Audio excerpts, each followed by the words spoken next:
In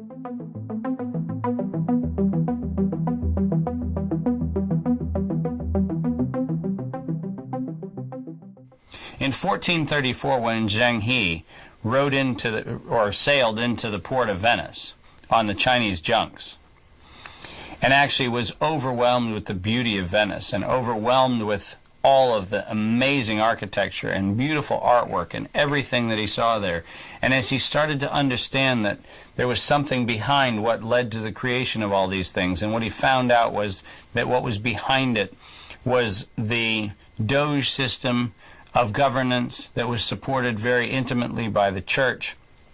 Zheng He, with all of the wealth of a Chinese navigator, head of the fleet of 1,000 ships, he sat there saying, you know what, in exchange for my knowledge of navigation, in exchange for my maps of the world, in exchange for my silk and my spices and my amber and all those things, I'd like to be repaid in culture.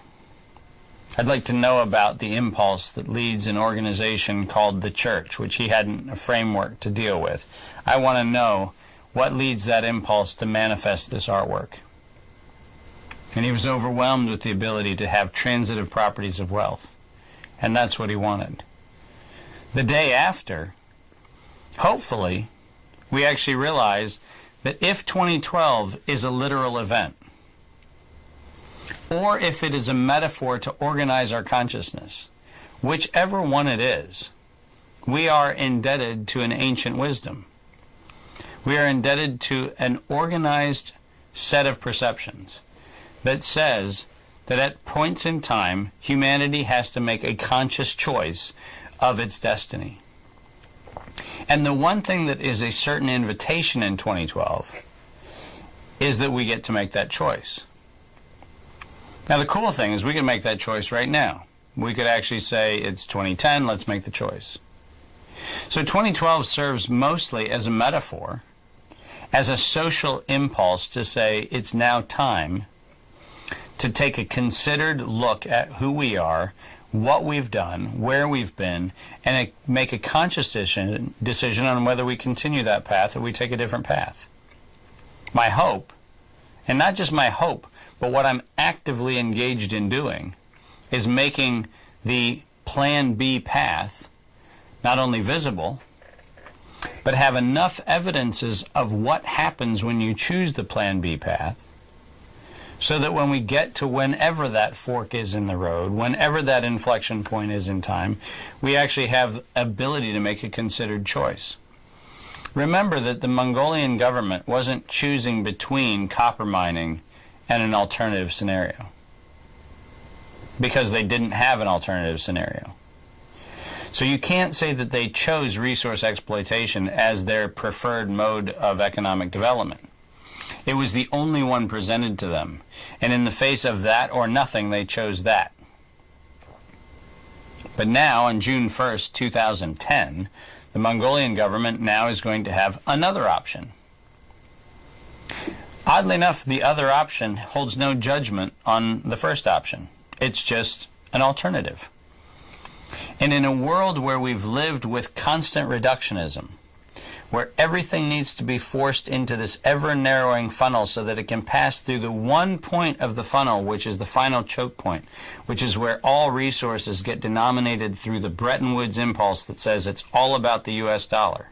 And that's where it rises and falls, and that's where value is denominated.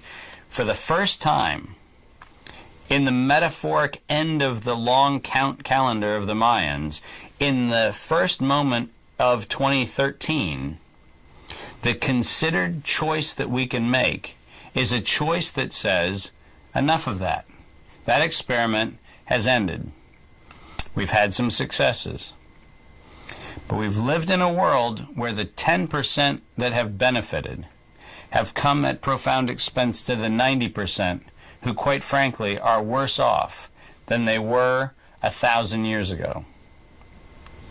The China that floated the fleet that sent Zheng He to Venice in 1434 now lives in a world where the per capita income is nowhere close to the beneficiaries of the wisdom that brought the Europeans the map of the world. So ask yourself, are the Chinese better off today than they were 600 years ago? The answer is no. And as the beneficiaries of that wisdom, is that acceptable? The answer to that is no. In a world where we have a president who is an African American, and we celebrate our progress because we have now taken slavery, which was the conditions under which the African American arrived here, and we've said we've overcome the scourge of slavery because we now have an African American president. We need to ask ourselves, is it acceptable that we still have slavery as a primary impulse supporting the mineral extraction that supports our iPods and our iPhones and our little flash drives and our little electronics and everything else? We have to ask ourselves, is that acceptable? How we come to our answer, I'm not really interested in. I have my journey on how I come to my answer. I'm sure others have their journey on how they come to their answer. But what I really want is I want people to reflect on the question, is the next cell phone that I purchase, is the next laptop computer that I purchase, is the next gadget that I purchase, is it worth what the all-in consequence actually cost? Have I honored commodity? Has the tree been honored? Has the soil been honored? Has the ore been honored? Has all of those elements been honored? And have the culture and customs and communities that live in those areas been honored? And has the knowledge of those peoples been honored? And has the resources in terms of value exchange been honored? And has there been technology to appropriately adapt them? And has it led to well-being? And if any part of that system comes back with a no, then I want to make a conscious choice that says, you know what? I'm going to get my refrigerator repaired. I'm not going to get a new refrigerator.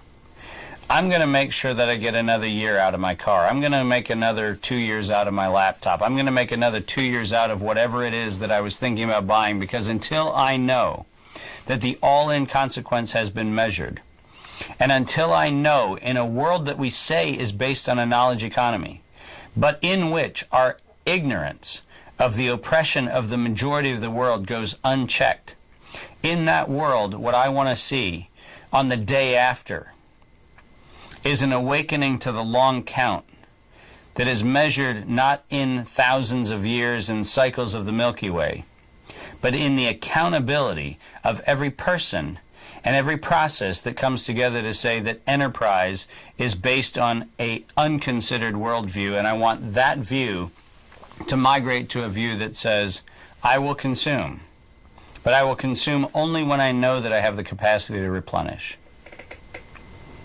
Because the day after will begin the recharging and the reinvestment and the replenishment of the resources that have been unconsidered for the last few millennia in our current view of how economic systems work. And what's going to happen the day after the end is the beginning of the reinvestment, where we actually start saying it's time now for us to be accountable. It's time for us now to be stewards. It's time now for us to re-understand the fact that we are all beneficiaries of a commons, which we had nothing to do with its original manifestation, and we will have nothing to do with its final designation. And as such, it's time for us to see our role as part of a much bigger circle.